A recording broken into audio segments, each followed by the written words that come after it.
এটা বিতং খবৰ তিনিজনলৈ বৃদ্ধি হল অসমত কৰোনা আক্ৰান্ত হৈ মৃত্যুৰ সংখ্যা জিএমচিএইচত মৃত্যু মুম্বাইৰ পৰা অহা গোবিন্দ চন্দ্ৰ মালাকাৰৰ 12 মেত মুম্বাইৰ পৰা উভতি আহি আক্ৰান্ত হৈছিল তেওঁ কৰোনাত বৰ্তমান 104 জনলৈ বৃদ্ধি পালে অসমত কৰোনা আক্ৰান্তৰ সংখ্যা চতুৰ্থ পৰ্যায়ৰ লকডাউনৰ আৰম্ভণিতেই অঘটন ৰাজ্যত আৰু এজনৰ প্ৰাণ কাঢ়িলে কৰোনা মহামাৰীয়ে গুৱাহাটী মেডিকেল কলেজ হাস্পতালত মৃত্যু কৰোনাত আক্ৰান্ত গোবিন্দ চন্দ্ৰ মালাকাৰৰ তিনিজনলৈ বৃদ্ধি অসমত কোভিড-19ত মৃত্যু হোৱা লোকৰ সংখ্যা ক্ৰমাৎ অধিক ভয়াৱহ হৈ পৰিছে ৰাজ্যৰ পৰিস্থিতি বহিৰাজ্যৰ পৰা উভতি অহা ইজনৰ পিছত সিজনৰ দেহত ধৰা পৰিছে মহামাৰী কৰোনাৰ অৱস্থিতি সোমবাৰে পুৱা গুৱাহাটী মেডিকেল কলেজ হাস্পতালত চিকিৎসাধীন অৱস্থাতে মৃত্যু হোৱা গোবিন্দ চন্দ্ৰ মালাকাৰো উভতি আহিছিল মুম্বাইৰ পৰা তিনিচুকীয়াৰ গুইজানৰ অশোকনগৰ নিবাসী গোবিন্দ চন্দ্ৰ মালাকাৰ দীৰ্ঘদিনে কৰ্কট ৰোগত আক্ৰান্ত হৈ থকা লোকজনে চিকিৎসাৰ বাবে গৈছিল মুম্বাইলৈ 12 মেত মুম্বাইৰ পৰা অসমলৈ উভতি আহিছিল মালাকাৰ লোকজনৰ লগত আছিল তেওঁৰ পত্নী আৰু পুত্ৰ কিন্তু মুম্বাইৰ পৰা উভতি অহাৰ পিছতে কোভিড-19 পজিটিভ হোৱাত লোকজনক চিকিৎসা প্ৰদান কৰা হৈছিল গুৱাহাটী মেডিকেল কলেজ হাস্পতালত অৱশেষত চিকিৎসাধীন অৱস্থাতে মৃত্যু কাকুৱালি লয় লোকজনে বৰ্তমান পজিটিভ কেছ অসমত যি ডিটেকশ্যন হৈছিল সেই কেছৰ সংখ্যা 104 লৈকে বৃদ্ধি পাইছে আজি ৰাতিপুৱাই এটা নগাঁও আৰু এটা যোৰহাটত পজিটিভ কেছ আহে গতিকে আজিৰ দিনটোত এই মুহূৰ্তলৈকে আমি 4টা পজিটিভ কেছ আমি পাওঁ আজি ৰাতিপুৱা গুৱাহাটী চিকিৎসা মহাবিদ্যালয়ত অত্যন্ত দুৰ্ভাগ্যজনকভাৱে আমাৰ এগৰাকী পেচেণ্ট গোবিন্দ চন্দ্ৰ মালাকাৰ যাৰ 71 বছৰ হৈছিল তেখেতৰ পৰলোক প্ৰাপ্তি হয় primarily cause of the death is cancer তেখেতৰ লাংখন একেবাৰে বেয়া হৈ আছিলে আৰু সাৰ্ভাইভেল তেখেতৰ একেবাৰে খুব কম আছিলে লগত কোভিড আছিলে গতিকে আমি ডেথটো cancer death of reason cancer with Covid আমি এই ধৰণে ডক্টৰসকলে কৈছে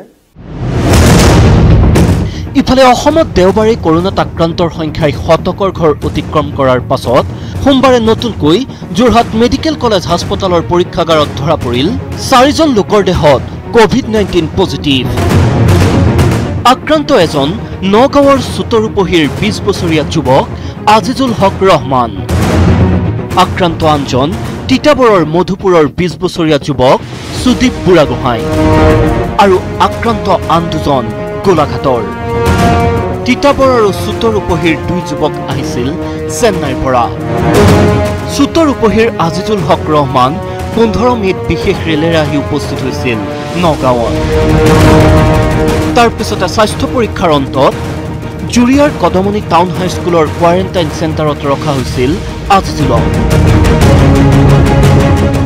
নগাঁৱৰ আজিজুল হক ৰহমান আৰু এই মাত্ৰই যি গোলাঘাটত আমি মই কৈছিলো যে দুজন পজিটিভ হৈছে সেই উৎপল বৰা আৰু ৰূপম বৰা দুইজনে এজনৰ বয়স 28 বছৰ এজনৰ বয়স 23 বছৰ এই গুটেকেটা কেছে আন্ডাৰ কোৱাৰেণ্টাইন অৰ্থাৎ আমি জানিছিলো যে তেওঁলোকৰ সম্ভাৱনা আছে কোৱাৰেণ্টাইনত ৰখা হৈছিল আৰু গুটেকেটা কেছ কোৱাৰেণ্টাইন এনভাইৰনমেণ্টৰ পৰা আমি পোৱা কাৰণে আমি বহুত বেছি পেনিক হোৱাৰ প্ৰয়োজন নাই কাৰণ বৰ্তমানলৈকে অসমৰ বাহিৰৰ পৰা যিমান মানুহ আহিছে তাৰ ভিতৰত এই কেছখিনি পোৱা গৈছে কিন্তু আমাৰ কোৱাৰেণ্টাইনৰ কাম খুব ভাল চলি থকা কাৰণে এই গুটেই কেছ কেটা কোৱাৰেণ্টাইন চেণ্টাৰৰ চাৰিসীমাৰ ভিতৰতে আমি পাব পাৰিছো সোমবাৰে আজিজুলৰ দেহত কৰোনা ভাইৰাছ ধৰা পৰাৰ পিছতে নগাঁৱৰ প্ৰশাসনৰ লোকে কোৱাৰেণ্টাইন চেণ্টাৰৰ পৰা গুৱাহাটীৰ মহেন্দ্ৰ মোহন চৌধুৰী হাস্পতাললৈ প্ৰেৰণ কৰে আজিজুল হক ৰহমানক ইফালে আক্ৰান্ত তিতাবৰৰ সুদীপ বুঢ়াগোহাঁই চেন্নাইৰ পৰা আহিছিল 16 মেত যুৱকজনক যোৰহাটৰ হোটেল আৰ্ল গেট কোৱাৰেণ্টাইন কৰা হৈছিল সম্প্ৰতি যোৰহাট চিকিৎসা মহাবিদ্যালয়ৰ কোভিড হাস্পতালত ভৰ্তি কৰোৱা হৈছে সুদীপ বুঢ়াগোহাঁই যুৱকজনক ৰখা হোটেলৰ কক্ষটো চেনিটাইজ কৰাৰ ব্যৱস্থা কৰিছে প্ৰশাসনে গোলাঘাটৰ আন দুজন আক্ৰান্ত ক্ৰমে ৰূপম বৰা আৰু উৎপল বৰা দুয়োৰে ঘৰ সৰু পথাৰৰ চৰাইবাহীত চেন্নাইৰ পৰা অসমলৈ আহিছিল এই দুজন যুৱকো কহৰাৰ অৰণ্য পৰ্যটন নিবাসত দুয়োকে কৰা হৈছিল কোৱাৰেণ্টাইন নতুনকৈ এই 4 আক্ৰান্তৰে 104 জনলৈ বৃদ্ধি অসমত কৰোনা আক্ৰান্তৰ সংখ্যা কিন্তু বহিৰাজ্যৰ পৰা উভতা ইজনৰ পাছত ইজন লোকৰ দেহত মহামাৰী কৰোনাৰ অৱস্থিতি ধৰা পৰা ঘটনাই বৃদ্ধি কৰিছে ৰাজ্যবাসীৰ বাবে প্ৰত্যাহ্বান যোৰহাটৰ পৰা কেমেৰা পাৰ্চন পূৰ্ণ বিকাশৰ সহযোগত গৌতম বৰা আৰু নগাঁৱৰ পৰা কেমেৰা পাৰ্চন হেমন্তৰ সৈতে নীলোৎপল বৰাৰ report News 18 Assam North east এবাৰ দুখীয়াৰ ধন লুটি আৰক্ষীৰ জালত পৰিল খণ্ড উন্নয়ন বিষয়া পঞ্চায়ত সচিব ৱাৰ্ড সদস্যৰ লগতে এজেণ্ট হিতাধিকাৰীৰ ভুৱা তালিকা প্ৰস্তুত কৰি লাখ লাখ টকা লুট কৰাৰ অভিযোগত আৰক্ষীয়ে গ্ৰেপ্তাৰ কৰে কামৰূপৰ গৰৈমাৰীৰ বিডিঅ'ৰ লগতে পঞ্চায়তৰ সচিব আৰু সদস্যক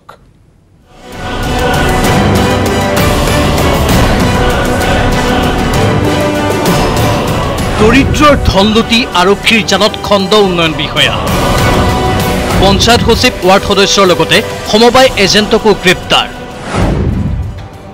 লকডাউনৰ সময়ত দৰিদ্ৰ লোকলৈ চৰকাৰে দিয়া অনুদান লুটাৰ অভিযোগ উঠিছিল দক্ষিণ কামৰূপৰ গৰৈমাৰীৰ বিডিঅ' জয়নাল হুছেইনৰ বিৰুদ্ধে 1000 টকাৰ অনুদান প্ৰদানৰ বাবে জয়নাল হুছেইন এণ্ড কোম্পানীয়ে যধে-মধে প্ৰস্তুত কৰিছিল হিতাধিকাৰীৰ তালিকা এই কাণ্ডত বিডিঅ' জয়নালৰ সহযোগী আছিল টুক্ৰাপাৰা আৰু জুৰখিমলু পঞ্চায়ত সচিব সিকান্দৰ আলী সমবায় এজেণ্ট ৰমজান আলী আৰু এগৰাকী ৱাৰ্ড সদস্য হিতাধিকাৰীৰ ভুৱা তালিকা প্ৰস্তুত কৰি জয়নাল হুছেইন বাহিনীয়ে লুণ্ঠন কৰিছিল লাখ লাখ টকা এই অভিযোগৰ আধাৰতে ছয়গাঁও থানাত 401/2020 নম্বৰত ৰুজু হৈছিল এটা গোচৰ সেই গোচৰৰ আধাৰতে অভিযান চলাই দেওবাৰে মাজনিশা আৰক্ষীয়ে গ্ৰেপ্তাৰ কৰিলে বিডিঅ' জয়নাল হুছেইনক সমান্তৰালকৈ আৰক্ষীৰ জালত পৰিল পঞ্চায়ত সচিব সিকান্দৰ আলী সমবায় এজেণ্ট ৰমজান আলী আৰু এগৰাকী ৱাৰ্ড সদস্য বিডিঅ' জয়নাল হুছেইন এণ্ড কোম্পানীক জেৰা চলাই কামৰূপ আৰক্ষীয়ে সন্ধান কৰিছে দৰিদ্ৰৰ ধন লুটা চক্ৰটো শীঘ্ৰেই আৰক্ষীৰ জালত পৰাৰ সম্ভাৱনা আছে দক্ষিণ কামৰূপৰ বহুকেইগৰাকী খণ্ড উন্নয়ন বিষয়াৰ লগতে পঞ্চায়ত প্ৰতিনিধি কুন্তলীৰ পৰা Abul Kalam Azad news 18 Assam North east নতুন নীতি নিয়মেৰে অসমত আৰম্ভ চতুৰ্থ পৰ্যায়ৰ লকডাউন দেশৰ অৰ্থনীতি সবল কৰাৰ স্বাৰ্থত বহু ক্ষেত্ৰত শিথিল কৰা হৈছে লকডাউন কৰোনাৰ ভয়াৱহতাৰ প্ৰতি লক্ষ্য ৰাখি এতিয়াও বহু ক্ষেত্ৰত অব্যাহত আছে নিষেধাজ্ঞা আজিৰে পৰা দেশত চতুৰ্থ পৰ্যায়ৰ লকডাউন নতুন নীতি নিয়মেৰে অসমত লকডাউন 4.0 লকডাউনে কোঙা কৰিছে অৰ্থনীতি স্তব্ধ স্বাভাৱিক জীৱন যাপন এনে পৰিপ্ৰেক্ষিততে চতুৰ্থ পৰ্যায়ৰ লকডাউনত যথেষ্ট শিথিলতা ঘোষণা কৰিছে ৰাজ্য চৰকাৰে আজিৰে পৰা ৰাজ্যত খুলিব পাৰিব সকলো দোকান পোহাৰ অৱশ্যে বন্ধ থাকিব স্কুল কলেজ শ্বপিং মল হাট বজাৰ জিম সিনেমা হল খুলিব নোৱাৰিব পদপথৰ দোকানো school colleges educational institution training coaching institutions এইবিলাক সকলোবিলাক বন্ধ থাকিব except distance learning hotels restaurant আৰু বাকি যিবোৰ হস্পিটেলিটি সাৰ্ভিসেস আছে সেইবিলাক সকলো বন্ধ থাকিব এক্সেপ্ট হোম ডেলিভাৰী যেটো আছিলে আগতে হেতু থাকিব cinema hall shopping malls gymnasium swimming pool entertainment parks এইবিলাক বন্ধ থাকিব ইফালে পূৰ্বৰ 50% বিপৰীতে এতিয়াৰে পৰা চৰকাৰী কাৰ্যালয়ত 100% কৰ্মচাৰী কাম কৰাৰ অনুমতি ব্যক্তিগত খণ্ডতো 100% কৰ্মচাৰীক কাম কৰাৰ অনুমতি প্ৰদান যে 50% আমি এলাউ কৰিছিলো গভৰ্ণমেণ্ট অফিচেছ বা প্ৰাইভেট অফিচেছ বা দোকানৰ ক্ষেত্ৰত সেইটো আমি হয়তো যে 100% দোকানবিলাক খোলা এপ্ৰুভ কৰি দিম আৰু গভৰ্ণমেণ্ট অফিচৰ ক্ষেত্ৰতো যেটো আগৰ 50% ৰেষ্ট্ৰিকশন আছিল হেতু নাথাকিব এতিয়া সকলো 100% এটেন্ডেন্স থকাটো আমি বিচাৰিছো প্ৰাইভেটৰ ক্ষেত্ৰটো 100 চলি আছে অলৰেডি তেওঁলোকৰ কোনো নাই বেংকৰ ক্ষেত্ৰটো কোনো ধৰণৰ ৰেষ্ট্ৰিকশন নাই লকডাউন 4.0 খেলুৱৈসকলে খেলপথাৰত ক্ৰীড়াৰ অনুশীলন অব্যাহত ৰাখিব পাৰিব যদিও বন্ধ থাকিব ধৰ্মীয় উপাসনাস্থলী সামাজিক অনুষ্ঠান উৎসৱ পাৰ্বণ আদি বন্ধ থাকিব সেলুন বিউটি পাৰ্লাৰ ইফালে মুখ্য সচিবগৰাকীৰ ঘোষণা অসমত এখন জিলাত 200 গৰাকীতকৈ অধিক লোক কৰোনাত আক্ৰান্ত হলেহে তেনে জিলাক ঘোষণা কৰা হ'ব ৰেড জোন হিচাপে কন্টেইনমেন্ট জোনত অব্যাহত থাকিব কেৱল জৰুৰীকালীন সেৱাহে কিন্তু স্পোৰ্টসৰ ক্ষেত্ৰত এটা নতুন ইনষ্ট্ৰাকশন আহিছে যে স্পোৰ্টস কমপ্লেক্সেস আৰু ষ্টেডিয়াম বিলাক খুলি দিয়া হ'ব কিন্তু স্পেক্টেটৰ্স থাকিব নোৱাৰিব স্পোৰ্টসম্যান স্পোৰ্টসউমেনে তেওঁলোকে প্ৰেক্টিছ কৰিব পাৰিব বা খেলিব পাৰিব এখন ডিস্ট্ৰিক্টত যদি 200 কেছ থাকে সেই গোটেই ডিস্ট্ৰিক্টটোৱে ৰেড জোন কিন্তু আমাৰ ইয়াতো সেইটো নহয় সিচুৱেশ্যন আমি নিবিচাৰো এইটো হোৱাটো কিন্তু যিটো এৰিয়াত কেছ থাকিব 5টাই থাকিলে 10টাই থাকিলে সেই এৰিয়াটো কন্টেইনমেন্ট জোন হিচাপে থাকিব আৰু কন্টেইনমেন্ট জোনত কোনো মানুহ সোমাব নোৱাৰিব আহিব নোৱাৰিব গভৰ্ণমেণ্টৰ ফালৰ পৰা যিটো এসেনশিয়াল গুডছ এণ্ড সাৰ্ভিসেছ সেইটো প্ৰভাইড কৰা হ'ব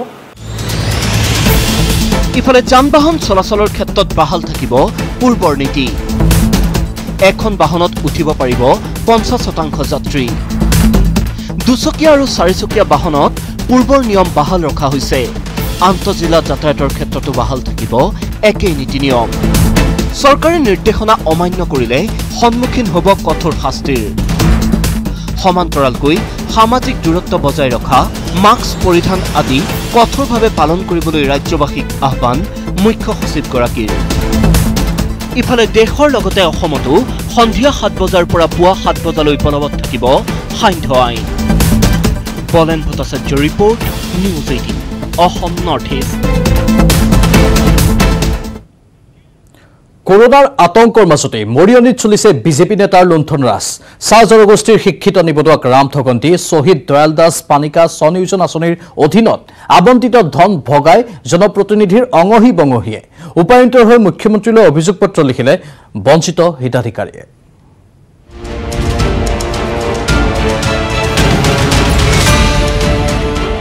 মৰিয়নিত বিজেপি নেতাৰ লুণ্ঠন চাহ জনগোষ্ঠীৰ শিক্ষিত নিবনুৱাক ৰামঠগন পৰিয়ালৰ মাজতেই ভগালে চৰকাৰী আঁচনিৰ ধন চাহ জনগোষ্ঠীৰে একাংশ নেতাৰ বিৰুদ্ধে অভিযোগ বঞ্চিত নিবনুৱাৰ অধ্যক্ষ শ্ৰীযুত দুলেন নায়ক আৰু তথা আমাৰ 18 কঠালগুৰি গ্ৰাম পঞ্চায়তৰ সভাপতি শ্ৰী নৱকান্ত পুৰাণ আঞ্চলিক সদস্য প্ৰতিভা ৰাও আৰু 9 নং ৱাৰ্ডৰ সদস্য শ্ৰী বুদ্ধেশ্বনাথ ইহঁতি মানে শিক্ষিত নিবনুৱাসকলক নেদি নিজৰ অংগীভংগী নিজৰ পৰিয়ালবৰ্গৰ মানুহৰ নাম দিছে আৰু ইয়াত সোমাইছে কিছুমান অশিক্ষিত আনএডুকেটেড আৰু নন মেট্ৰিক কিছুমান ছাত্ৰ ছাত্ৰীৰ নাম দিয়া আছে শ্বহীদ দয়াল দাস পানিকা স্বনিয়োজন আঁচনিৰ অধীনত চাহ জনগোষ্ঠীৰ শিক্ষিত নিবনুৱাৰ বাবে প্ৰতি বছৰে চৰকাৰে আবণ্টন দিয়ে 25,000 টকা পিছে মৰিয়নিত জনপ্ৰতিনিধিৰ লগতে অঙহী বঙহীয়ে পালে আঁচনিৰ ধন হিতাধিকাৰীৰ তালিকাত সোমাল তিতাবৰ মহকুমা চাহ আৰু প্ৰাক্তন চাহ জনজাতি কল্যাণ বিভাগৰ অধ্যক্ষ দুলেন নায়কৰ নাম কেৱল দুলেন নায়কেই নহয় হিতাধিকাৰীৰ তালিকাত নাম আছে কেইবাগৰাকীও পঞ্চায়ত প্ৰতিনিধিৰ দুলেন নাম উল্লেখ হৈছে আৰু দুলেন নায়ক আমি গুগলত চাৰ্চ কৰিছোঁ যিটো একাউণ্ট নম্বৰ দিছে সেই একাউণ্ট নম্বৰত আমি গুগলত চাৰ্চ কৰিছোঁ সম্পূৰ্ণ তথ্য দুলেন নায়কৰ ওলাইছে বাপেকৰ নামৰ সৈতে ওলাইছে 14 এপ্ৰিলতে এই কেলেংকাৰীৰ বিষয়ে মুখ্যমন্ত্ৰী বিত্তমন্ত্ৰী আৰু বিজেপিৰ ৰাজ্যিক সভাপতিলৈ লিখিত অভিযোগ প্ৰেৰণ কৰিছিল বঞ্চিত হিতাধিকাৰী শ লোকে স্বাক্ষৰ কৰা অভিযোগ পত্ৰত নাম আছিল কেলেংকাৰীৰ খলনায়ক দুলেন নায়কৰ লগতে আন বহুজনৰ কিন্তু অভিযোগ দাখিল কৰাৰ এমাহ পাছতো কোনো উত্তৰ নোপোৱাত ক্ষুব্ধ হৈ পৰিছে হলুংগুৰি চাহ বাগিচাৰ বহু বঞ্চিত হিতাধিকাৰী তো যিবিলাক নেকি দেখিছোঁ এতিয়া নিজৰ ঘৰৰ ফেমিলি মেম্বাৰে লৈ লৈছে গতিকে আমিতো শিক্ষিত আমিতো পাব লাগে ন আমি কিয় পোৱা নাই আমাৰ কাৰণেতো ওলাইছে যেতিয়া আঁচনিখন ওলাইছে নিবনুৱা ছাত্ৰ ছাত্ৰীবিলাকৰ কাৰণে তো সেইবিলাকো পাব লাগে ন আমি কিয় পোৱা নাই আমিও পাব লাগে কাৰণ আমিও আজি পঢ়ি লিখি ওলাইছোঁ ঘৰত বহি আছোঁ এনেই আছোঁ আমিও 2 টকা এটা পালে ধৰক কিবা এটা ইনভেষ্ট কৰিম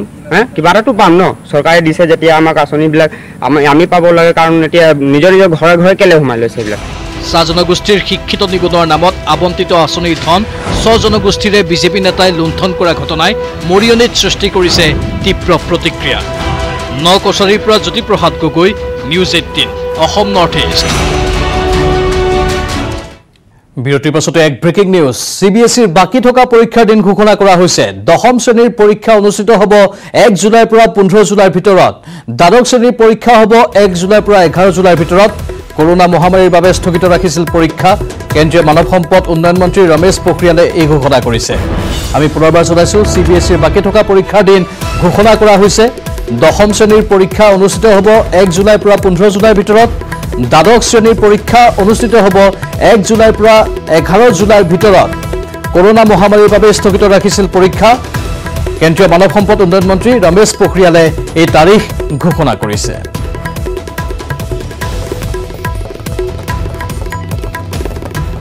ইয়াৰ পূৰ্বে ৰমেশ পোখৰিয়ালে এটা কথা ঘোষণা কৰিছিল যে জুলাই মাহৰ প্ৰথম ভাগতেই CBSEৰ 10ম আৰু দ্বাদশ শ্ৰেণীৰ বাকী থকা পৰীক্ষাসমূহ অনুষ্ঠিত হ'ব আৰু সেই অনুসৰি এতিয়া তাৰিখ নিৰ্ধাৰণ কৰা হৈছে।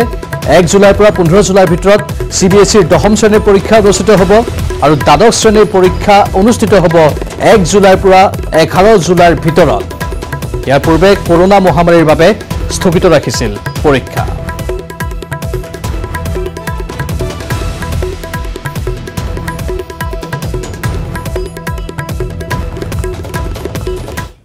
এই মুহূৰ্তৰ আৰেক ব্ৰেকিং নিউজ। মহানগৰীৰ ভূতনাথ শ্মশানত উত্তপ্ত পৰিস্থিতি।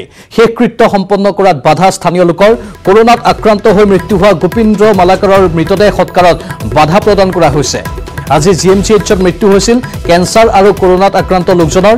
মৃতদেহ ভূতনাথত হাজিৰ কৰোৱাৰ পিছতেই প্ৰতিবাদ কৰিবলৈ ওলাই আহে একাংশ লোক। পৰিস্থিতি বেয়া হোৱাত শ্মশানত উপস্থিত হয় প্ৰশাসনিক বিষয়া। ভূতনাথৰ পৰিৱৰ্তে আন স্থানত সৎকাৰ কৰিবলৈ প্ৰশাসনক দাবী জনাইছিল লোকসকলে। ৰাজ্যৰ প্ৰতিবাদৰ প্ৰশাসনে এই প্ৰতিবাদৰ পাছতেই মৃতদেহটো তাৰ পৰা ঘূৰাই নিছে। আমি পুনৰ জনাইছো, মহানগৰীৰ ভূতনাথ শ্মশানত আজি উত্তপ্ত পৰিৱেশৰ সৃষ্টি হ'ল। শেষকৃত্য সম্পন্ন কৰাত বাধা দিলে স্থানীয় লোকে।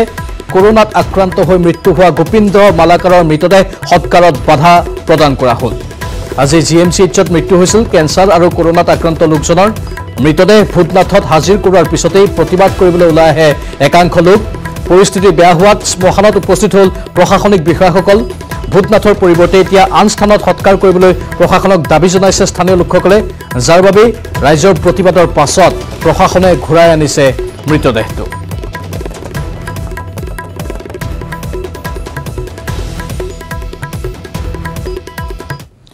চতুৰ্থ পৰ্যায়ৰ লকডাউনত বহু ক্ষেত্ৰত কৰা হৈছে শিথিলতা। বিশেষকৈ চৰকাৰী আৰু বেচৰকাৰী কাৰ্যালয়ত 100% কৰ্মচাৰীয়ে কাম কৰাৰ নিৰ্দেশনা জাৰি কৰিছে চৰকাৰে। চৰকাৰৰ এই সিদ্ধান্তক আদৰণি জনাইছে চৰকাৰী কৰ্মচাৰীসকলে। চৰকাৰৰ সিদ্ধান্তক আদৰণি চৰকাৰী কৰ্মচাৰীৰ। প্ৰয়োজন সাপেক্ষে অভাৰটাইম কৰিবলৈ সাজু কৰ্মচাৰী।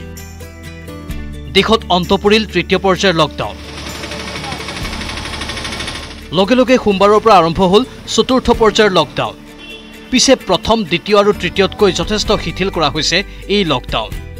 পূৰ্বৰ 50%ৰ পৰিৱৰ্তে এতিয়াৰে পৰা চৰকাৰী আৰু বেচৰকাৰী কাৰ্যালয়ত উপস্থিত থাকিব 100% কৰ্মচাৰী। চতুৰ্থ পৰ্যায়ৰ লকডাউনৰ সময়ত ৰাজ্য চৰকাৰে লোৱা এনে সিদ্ধান্তক আদৰণি জনাইছে চৰকাৰী কৰ্মচাৰীসকলে। অফিচ কছাৰীৰ পৰা আদি কৰি পৰা ঘৰুৱা পৰুৱা চবতে আমাৰ বহুত ক্ষতি লোকচান হৈছে। সেইখিনিতো পূৰ কৰিব লাগিব কমচে কম 2 ঘণ্টা বেছিকৈ হ'লেও কৰিব লাগিব চাকৰি। এতিয়া হেৰি নহয়, কাৰণ কিয় আমাকে দৰমহা দিব চৰকাৰে, ক'ৰ পৰা দিব যদি আমি ইনকাম কৰি নিদিওঁ? আমি অভাৰটাইম কৰিবলৈ ৰেডি। দীৰ্ঘদিন ধৰি ৰাজ্যৰ প্ৰতিটো বিভাগত স্থবিৰ হৈ থকা কাম কাজক নতুন মাত্ৰা প্ৰদান কৰাৰ বাবে নিৰ্ধাৰিত সময়তকৈ অতিৰিক্ত সময় কাম কৰিবলৈ সাজু কৰ্মচাৰীসকল। চিকিৎসক নাৰ্ছে যিদৰে দেশখনক ৰক্ষা কৰিবলৈ সাজু, ঠিক একেদৰে ৰাজ্যৰ অৰ্থনৈতিক ৰক্ষা কৰিবলৈ সাজু কৰ্মচাৰীসকল। এই নিয়মখিনি মানি আমাৰ যিটো কাম আমি কৰি যাবই লাগিব, কাৰণ বহুত লোকচান হৈছে চৰকাৰৰ। গতিকে এই লোকচানবিলাক যিমানখিনি পাৰোঁ আমি পূৰণ কৰিবৰ কাৰণে চেষ্টা কৰিবই লাগিব। যিহেতু ডক্টৰসকলে যদি ফ্ৰণ্টলাইনত থাকি পেলাই আমাৰ এই ৰোগীসকলক দিনে ৰাতি চিকিৎসা কৰিব পাৰে, তেতিয়াহ'লে আমিও আমাৰ কৰ্মত অভাৰটাইম কৰিবলৈ ৰেডি আছোঁ। চৰকাৰী আৰু বেচৰকাৰী কাৰ্যালয়ৰ দৰে সোমবাৰৰ দিনটোত 100% দোকান খুলিল গুৱাহাটী মহানগৰীৰ। ব্যৱসায়িক প্ৰাণকেন্দ্ৰ ফাঁচী বজাৰত 55 দিনৰ পিছত দেখা গ'ল আগৰ দৰে পৰিৱেশ। সীমিত গ্ৰাহক যদিও প্ৰতিজন ব্যৱসায়ীয়ে আগৰ অৱস্থা ঘূৰি আহিব বুলি আশাবাদী। বেমাৰটো একেবাৰে ঘুচি নাযায়, লাহে লাহে খোলাটোহে ভাল হ'ব, মানুহটো সাৱধান হৈ থাকিব লাগিব, সেইটোৱে ভাল হয়। কাৰণ পইচাওতো লাগে না, বহি থাকিলে খালি নহয়, বজাৰ খুলিলেহে ভাল হ'ব। এনেদৰেই চতুৰ্থ পৰ্যায়ৰ লকডাউনৰ প্ৰথম দিনটোত দেখা গ'ল নতুন পৰিৱেশ। শংকা আৰু আতংকৰ মাজতেই যেন উভতি আহিছে পূৰ্বৰ পৰিৱেশ। কেমেৰা পাৰ্চন প্ৰভাত সিঙৰ সৈতে হীৰকজ্যোতি মালাকাৰৰ report, News 18 Assam North east.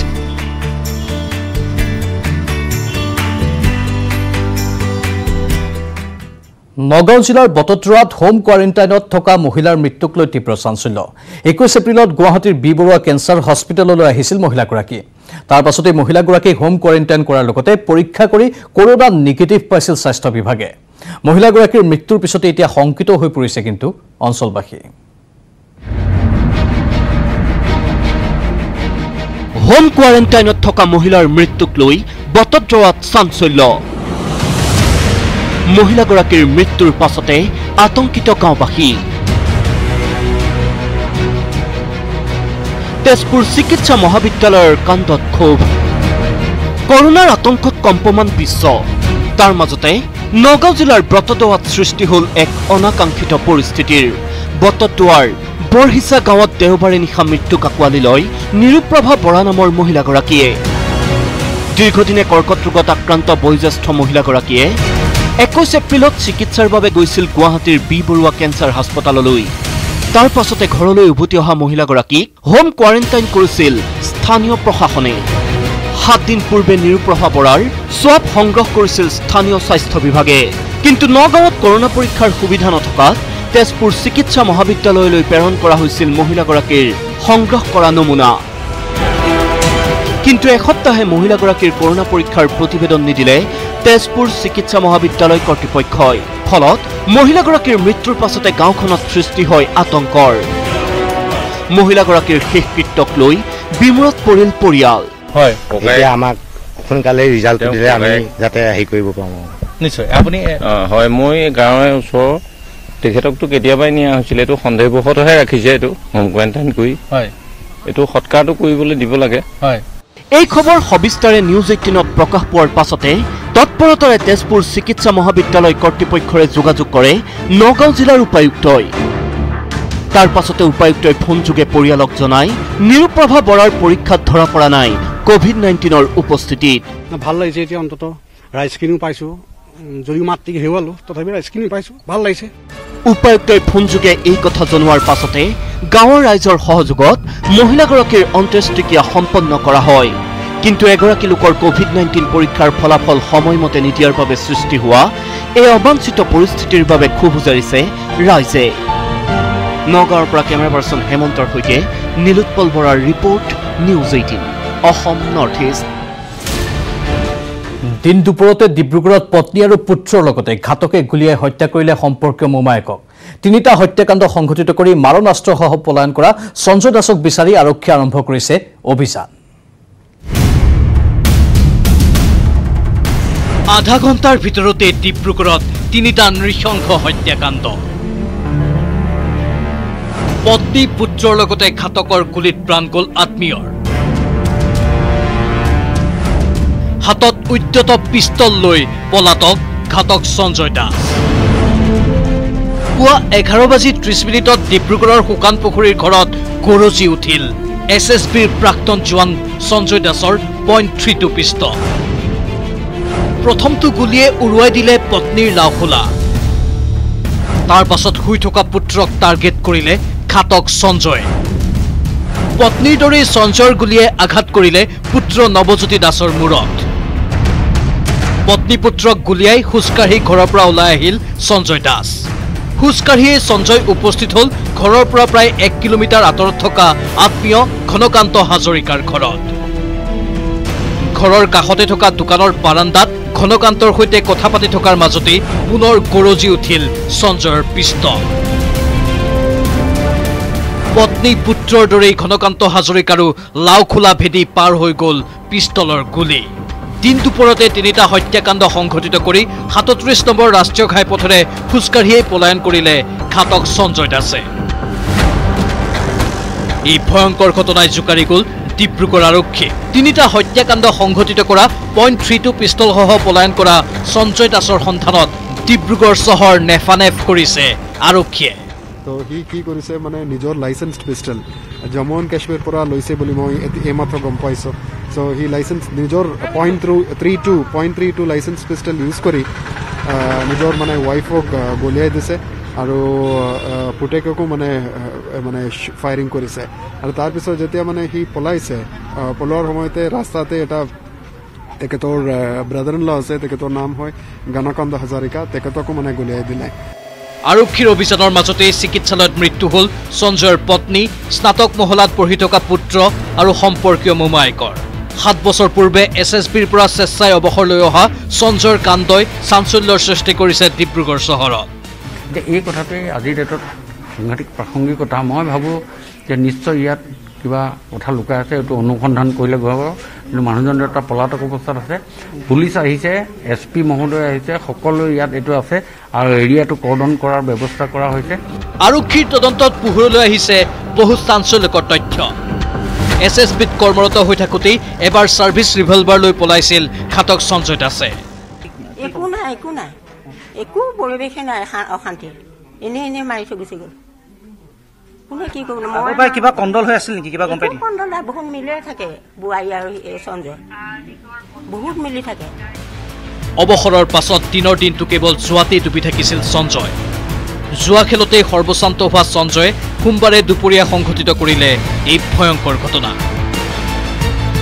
কেমেৰাত দীনেশৰ সহযোগত Thomas Borgohain, news 18 Assam North east. দেশত চলি থকা লকডাউনৰ মাজতেই শ্ৰমিকে দিনে নিশাই শ্ৰম কৰি প্ৰায় সম্পূৰ্ণ কৰি তুলিছে সোণাপুৰ যুগদলত টোলগেটৰ কাম। এতিয়াৰ পৰা আপুনি উজনি নামনি ভ্ৰমণ কৰিলে কামৰূপ মহানগৰতেই ভৰিব লাগিব কৰ। লকডাউনৰ মাজতেই পুনৰ ৰাইজক মাধমাৰ হাইৱে কৰ্তৃপক্ষৰ। লকডাউনৰ সুযোগ লৈ সোণাপুৰত নিৰ্মাণ টোলগেট। 2 এদিনতেই সম্পূৰ্ণ হ'ব টোলগেট। সোণাপুৰৰ নাজিৰা 37 নং ৰাষ্ট্ৰীয় ঘাইপথত ইতিমধ্যে ৰাষ্ট্ৰীয় ঘাইপথ প্ৰাধিকৰণে প্ৰায় 90% কাম সম্পূৰ্ণ কৰিছে টোলগেটৰ। ৰহাৰ টোলগেটৰ পিছত এইবাৰ সোণাপুৰত গোপনে আৰম্ভ কৰিছে টোলগেট নিৰ্মাণৰ কাম। লকডাউনৰ সুযোগ লৈ হাইৱে কৰ্তৃপক্ষই দিনে নিশাই চলাইছে টোলগেটৰ কাম। এতিয়াৰে পৰা আপুনি যাত্ৰাৰ বাবদ দিব লাগিব টোল। স্থানীয় সংগঠনৰ ক্ষোভ প্ৰতিবাদৰ মাজতেই গোপনে আৰম্ভ কৰিছে টোলগেট নিৰ্মাণৰ কাম। এতিয়াৰে পৰা প্ৰতিটো টোলতেই দিব লাগিব কৰ। কামটো আমাৰ যিখিনি আমাৰ হেৰি আছে 35 জন ল'ৰা আৰু ছোৱালী আছে, তো এওঁলোকৰ আমাৰ হেৰি চলি আছে, ট্ৰেইনিং চলি আছে। যোৱাকালিও হৈছে, তাৰপিছত আজিও হৈছে, আৰু 2 দিন বাকী, তাৰপিছত ষ্টাৰ্ট কৰিম বুলি কৈছে। এমপ্লয়টো মই জনাত 35 জন হৈছে। লকডাউনৰ ফলত কোনো দল সংগঠন ওলাই আহিব নোৱাৰাৰ সুযোগতেই এনেদৰে দিনে নিশাই কাম চলাই অতি কম সময়ৰ ভিতৰতেই সম্পূৰ্ণ কৰিছে টোলগেটৰ কাম। 2 এদিনৰ ভিতৰতেই হাইৱে কৰ্তৃপক্ষই আৰম্ভ কৰিব টোল লোৱাৰ কাম। काम तो कंस्ट्रक्शन का चल ही रहा है। हमारा 95% काम हो चुका है, 2-4% काम बाकी है जो कि रनिंग में है, वो आप देख ही रहे हो। স্থানীয় দল সংগঠনৰ প্ৰতিবাদ সত্ত্বেও লকডাউনৰ সময়ত টোলগেট নিৰ্মাণ সম্পূৰ্ণ হৈ উঠাত ৰাইজৰ মাজত বিৰূপ প্ৰতিক্ৰিয়াৰ সৃষ্টি হৈছে। উল্লেখযোগ্য যে ৰাষ্ট্ৰীয় ঘাইপথৰ নিৰ্মাণ সম্পূৰ্ণ নোহোৱাৰ বাবে টোলগেটৰ বিৰোধিতা কৰিছিল দল সংগঠনে। গুৱাহাটীৰ পৰা মাত্ৰ 100 কিলোমিটাৰ দূৰত দুখনকৈ টোলগেট কিয়? এই প্ৰশ্ন সৰ্বসাধাৰণৰ। যোৰাবাটৰ পৰা মৌচুমৰ report, News 18 Assam North East. Reliance জিঅ'ৰ বাবে আন এক ভাল খবৰ। জেনেৰেল আটলাণ্টিকে জিঅ'ত বিনিয়োগ কৰিছে 6,598.38 কোটি টকা। বহুজাতিক প্ৰতিষ্ঠান জেনেৰেল আটলাণ্টিকৰ এছিয়া মহাদেশত এইটোৱেই সৰ্বাধিক বিনিয়োগ। এমাহতকৈও কম সময়ত বিশ্বৰ শীৰ্ষস্থানীয় প্ৰযুক্তি বিনিয়োগকাৰী বহুকেইটা প্ৰতিষ্ঠানে মুঠ 67,194.75 কোটি টকা বিনিয়োগ কৰিছে জিঅ'ত। ইয়াৰ ভিতৰত অন্যতম Facebook, silver lake, partner, vista equity আৰু জেনেৰেল আটলাণ্টিক। শীৰ্ষস্থানীয় বিনিয়োগকাৰী প্ৰতিষ্ঠানসমূহে জিঅ'ত বিনিয়োগেৰে ভাৰতবৰ্ষত এখন ডিজিটেল সমাজ গঢ়াৰ বাবে সহযোগ কৰিছে। এই বিনিয়োগে ভৱিষ্যত প্ৰজন্মৰ ছফ্টৱেৰ প্ৰডাক্ট প্ৰস্তুতকাৰী প্ৰতিষ্ঠানৰূপে জিঅ'ক প্ৰতিষ্ঠিত কৰাত সহায় কৰিব।